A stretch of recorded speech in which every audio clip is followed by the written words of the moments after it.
participants, hosts, chef guests, bands, tickets. For the chef guests, we have Chef Boy Logro, Chef Jackie Angpo. And for the tickets, that more than passes, but artistic pieces rich in character. For 12-point gloss, cover pop paper stock, this thick, sturdy paper adds professionalism to your events, image, and its durable pockets, wallet, and purses. Of events attendees, best of all, it delivers an aesthetic shine that says your event is top of the game. For the ticket, it will cost 200 pesos only. I'm here to continue the conclusions based on our presentation. We have included on the list the invitations, participant waivers, booth stalls, and decoration.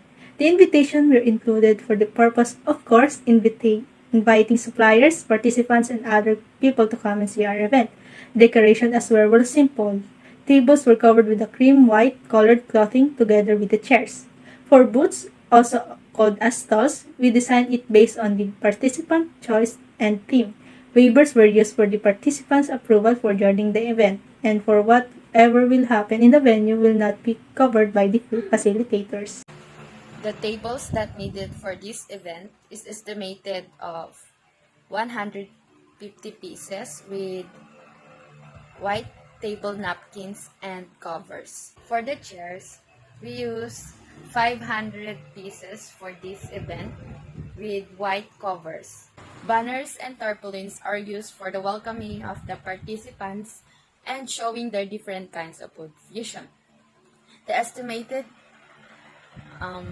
pieces needed in this event is 70 pieces. And the other one, we have a big monitor with the size or dimension.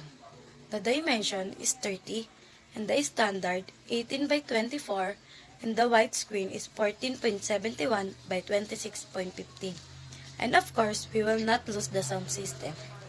We have Platinum sound system. The display size is 10 by 10 and the matrix is 46 inches with LCD panels contrast. The ratio is 3000 and 1 resolution. Maximum Full HD 1080 input resolution is 1920 by 1080 and the native resolution is 1360 by 768. Aspect ratio through 16.9.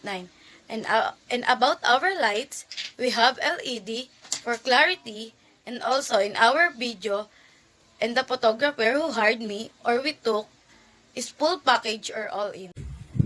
Ingress refers to the right to enter a property, the act of allowing people, vehicles, or other equipment inside a given location in an orderly and secure fashion. Different example of ingress includes the crowd arriving in the vehicles and making it through the front gates to the venue. The proper planning with the road closure, traffic control, and stage scheduling pedestrian paths will ensure a quick road and smooth ingress. While the ingress forms are sheet of list of items to be brought in of the property or exhibition halls. Ingress is the act of removing people, vehicles, or the other equipment from the given location in an orderly and secure fashion. Event examples of ingress include the crowd leaving first the ground by foot and then the parking lot in their vehicles. The purpose of ingress form is a document needed to be submitted to the required address to provide specific information. It has to be complete and signed. Summary of cost of production report that shows department's expenses, unit produced, and cost allocated to the production units. Particular host, unit cost 10,000 pesos, quantity 1, total cost of 10,000 pesos. Chef gas, unit cost 10,000 pesos, quantity 2, total cost of 20,000 pesos. Band, unit cost 30,000 pesos, quantity 1 group band, total cost of 30,000 pesos. Tickets, unit cost 50 pesos, quantity 20,000, total cost of 1 million pesos. Particular, invitation, unit cost 50 pesos, quantity 152, total cost 7,600. Participants waiver, 2 pesos and 72 centavos, quantity 30,000, total cost 81,600 pesos. Booth or stall, unit cost 15,000, quantity 50, total cost 750,000 pesos. Decoration.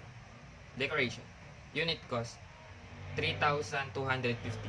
Quantity set package. Total cost 3,250 pesos. Particular rectangle table, unit cost of 80, quantity 150, total cost 12,000. Particular chairs, unit cost of 50 pesos, quantity 500, total cost 25,000. Particular banner and tarpaulin, unit cost 350, quantity of 70, and total of cost which is 24,500.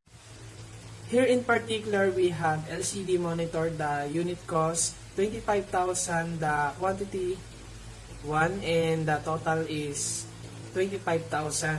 And the second, we have sound system, the unit cost 24,750, and the quantity is 1 package, and the total 24,750. And the last, we have photo and video coverage package. The unit cost is 12,000, the quantity 1 package, and the total is 12,000. Our EBAT, which is 12%, is 304,134, total of 2,230,316 pesos. Our service fee, which is 30%, is 760,335, total of 1,469,981 pesos. And our final total is 2,534,450. That's all. Thank you. Terms and condition. Vendor must obtain badge from the vendor registration desk. Vendor must wear badge at all times. Vendors without badge will not be allowed in the bazaar area. Vendor must wear appropriate attire at all the times at the convention.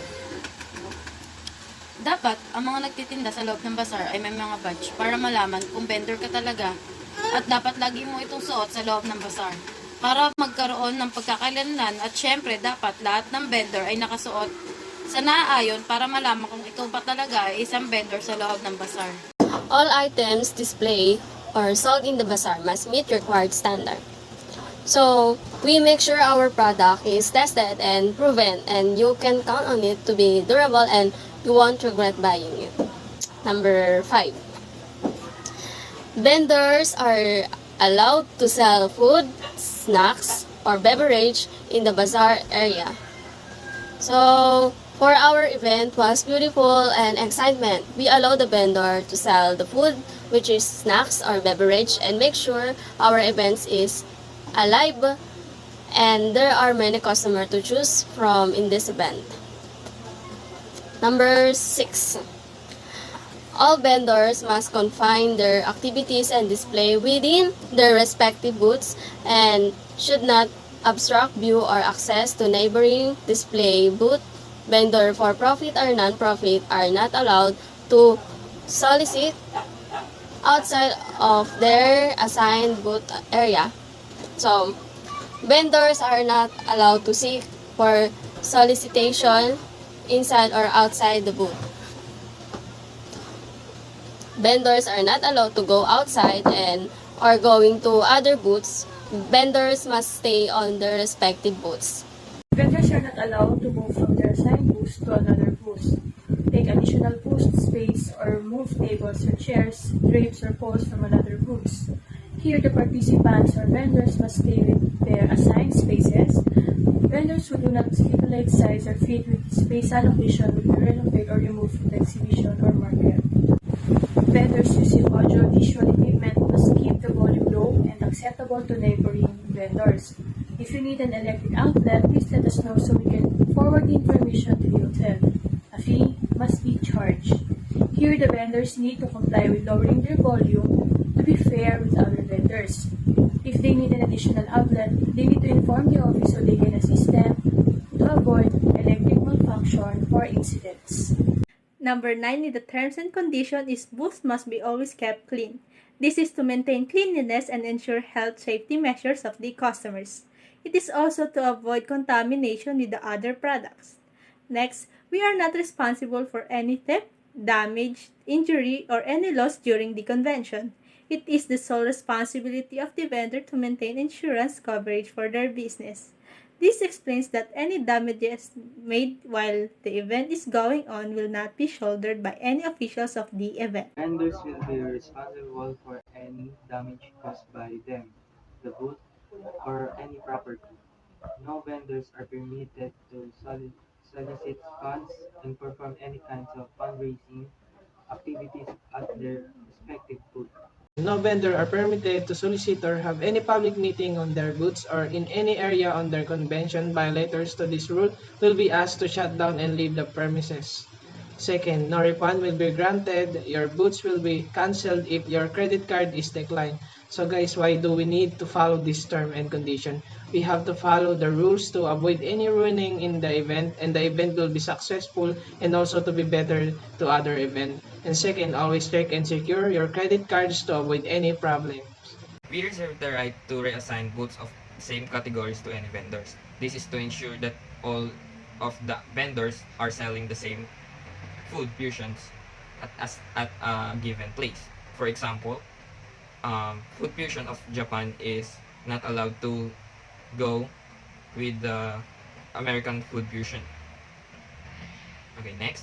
And we reserve the right to cancel or refuse to reserve your booth registration for any reason without any notification, and we will refund your money within 90 days.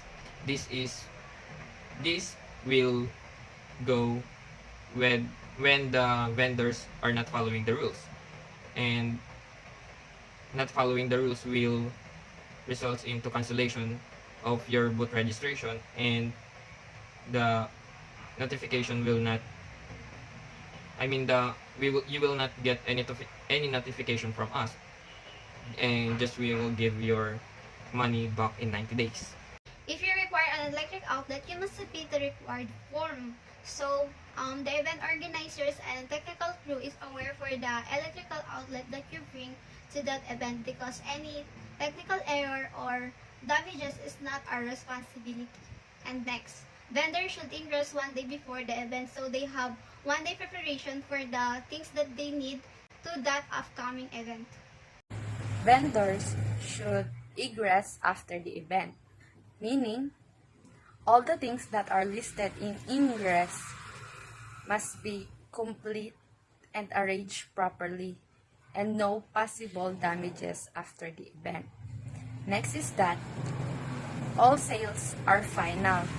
There will be no refund, meaning all the things that are listed or stated in the contract must be final and no refund.